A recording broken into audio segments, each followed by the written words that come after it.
इसके प्रधानमंत्री जी ने ये कहा था कि एक हफ्ते के अंदर खुले जानवरों की समस्या का समाधान कर देंगे। समाधान तो किया नहीं, लेकिन किसानों को अपने खेतों पे तार लगाने पड़ गए हैं और आज भी किसान अपने खेतों पे तार लगाए बैठा हुआ है। जो सुविधाएं किसानों को मिलनी चाहिए थी आय दोगुनी के को लेकर के, अगर खाद और डीएपी लेने गए हो तो हालत क्या है बता दो आप। कहीं डीएपी हो तो बता दो कहीं, और डीएपी को लेकर के लंबी लंबी लाइनें लगी हैं।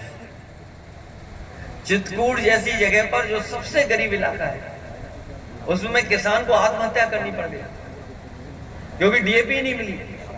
कई जगह से खबरें आ रही हैं कि लाइन में लग करके जो खड़े हैं किसान, उन्हें मारपीट करना पड़ रहा है।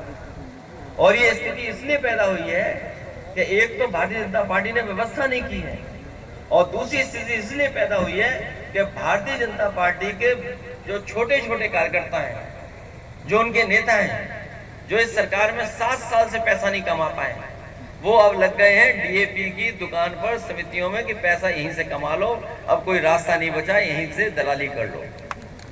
और इसका परिणाम यह है कि आज हमारे किसान को जब सबसे ज्यादा जरूरत है डीएपी की तो उपलब्ध नहीं हो पा रही। किसान की आय दोगुनी कहाँ हो गई, कहीं किसी के हिसाब किताब में हो गई हो तो बताएं। इसलिए हम आपसे कहना चाहते हैं कि हम समाजवादियों ने नेताजी से लेकर के अभी तक हम लोगों ने यही सोचा कि हमारा किसान कैसे तरक्की करे, हमारे गांव के लोगों के बीच में खुशहाली कैसे आए।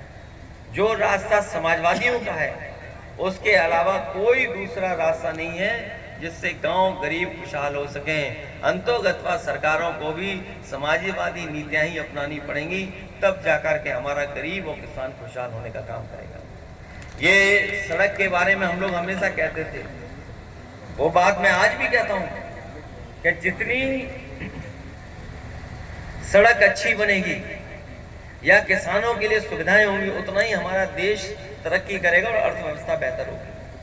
यही एक्सप्रेसवे के किनारे हम लोग मंडी बना रहे थे, और मंडियां इसलिए बना रहे थे जिससे हमारे किसानों को और गरीबों को वहां भाव दे सके, उनको सुविधा मिल सके।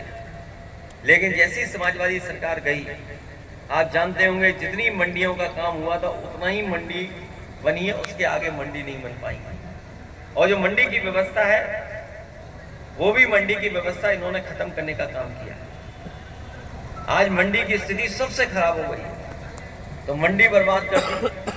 जो सड़क बनाई वो सड़क चल रही है वो तो अच्छी हम लोग बना ले गए, जो सड़कें अच्छी बनाई वो तो चल रही हैं, लेकिन बीजेपी की बनाई हुई सड़कें नहीं चल रही। ये एक्सप्रेसवे और इससे आगे जो लोग गए होंगे उन्होंने देखा होगा सड़क कैसी है। बुंदेलखंड में जो चले होंगे वो जानते होंगे सड़क कैसी है। पूर्वांचल वाली देखी होगी सड़क, वो जानते होंगे कैसी सड़क बनी है। हालांकि एक बार मैंने मजाक में कहा कि कभी कभी